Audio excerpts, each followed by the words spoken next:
So Takatuka Island. Even as kids, we were going for holidays to this small little Danube river northwest of Hungary, close to Slovakia and Austrian border. We found that island and we just saw it and we were like, wow, this is amazing. It's far away from every village, there is nothing close.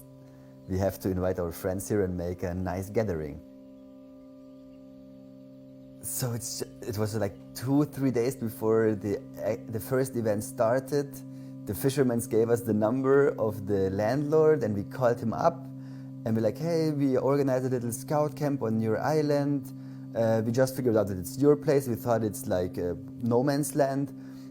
Okay, do you give us the permission? Is it okay for you? And he just like, oh yeah, for sure. I wasn't there since 25 years. And also if you need the place, you can buy the island. And we're just like on the phone, like I hang up, like, okay, nice, I call you back. And I go and wake up Boton and like, hey man, we can buy the island. They just offered it to us. And he's just like, what? Okay, so he wakes up, we call him again. We went out to his place, paid him a deposit. He gave us 1 year that we can get the rest of the money together. And this is what happened. And our friends put the money together and we had an island. We just bought an island. When the day began, I asked the ferryman to get me across the river. The ferryman got me across the river on his raft. The wide water shimmered in the morning light. This is a beautiful river, I said. Yes, said the ferryman, a very beautiful river. I love it more than... Like even at the first gathering, we realized at one point, like, hey man, there are people from all the continents in this world together. People traveled from Chile, from Australia, just to be here for 1 week on this random island. It was an amazing experience when we realized that we had nothing. We were carrying everything what we had on the island. We had to arrive by canoe, or like your favorite floating device. So there was like no big electricity, no big equipment for nothing. It was just living out in the deep nature and actually surviving in the deep nature and forming up a little community there. And like for me, this was always like the most touching, that people, without asking for money, without asking too many questions, just like the willpower of doing it, arrived with plans, material, and like, let's do it, let's do it, let's do it. This was always for me the most impressive part.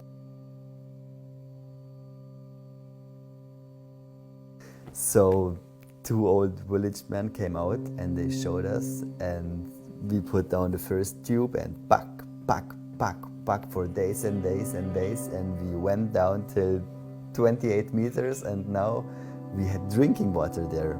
This changed everything. Like as soon as we had the well there, people could stay, more people could stay on the island forever. It's happening, you know, it's happening.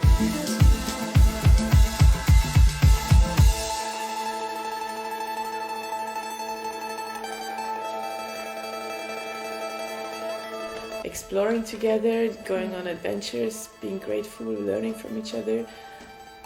Yeah, it's paradise for sure. And I mean, yeah, I'm very grateful.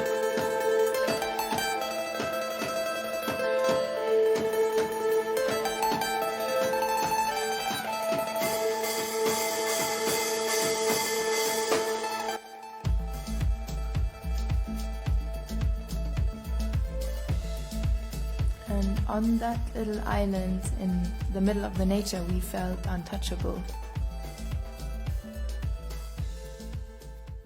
So it started very quickly. Even after the second and third year, already greedy landlords started to threaten us. We do everything, we document everything, we hand everything in.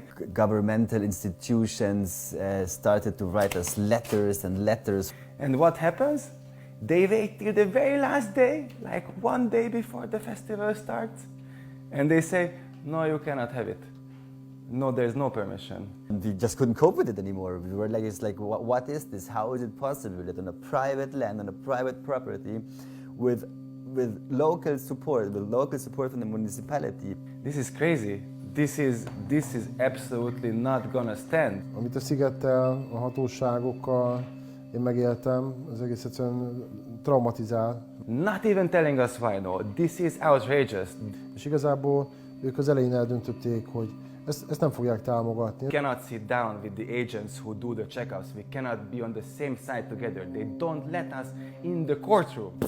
Lost our last trial, and we had to take down all the main structures of the building because out of ridiculous reasons.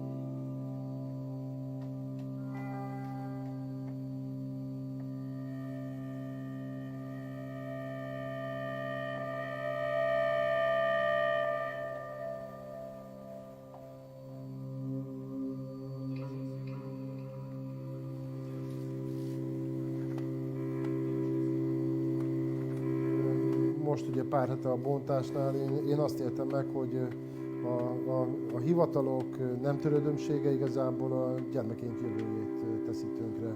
Azzal, hogy ilyen unikális helyszíneket, tereket és embereket szétszúz.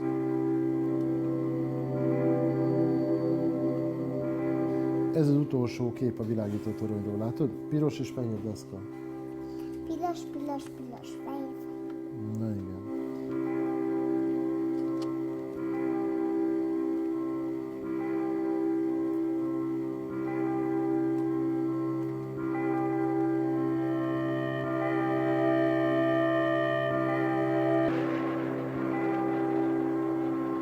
So in Hungary, alternative and underground cultures are being attacked constantly by authorities, government, municipalities. It's not that it's not supported.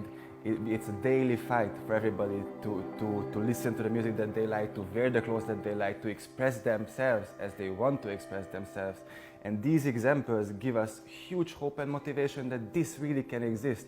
So a gathering like the Takatuka festival, it is a beacon of hope. It's the lighthouse that this can really exist in Hungary.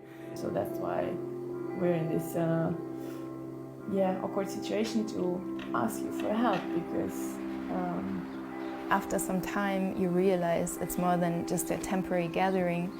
It's almost a system, or let's rather say philosophy, that's based on values that we believe in, like tolerance, community, solidarity, and also values that in our system seem to be forgotten.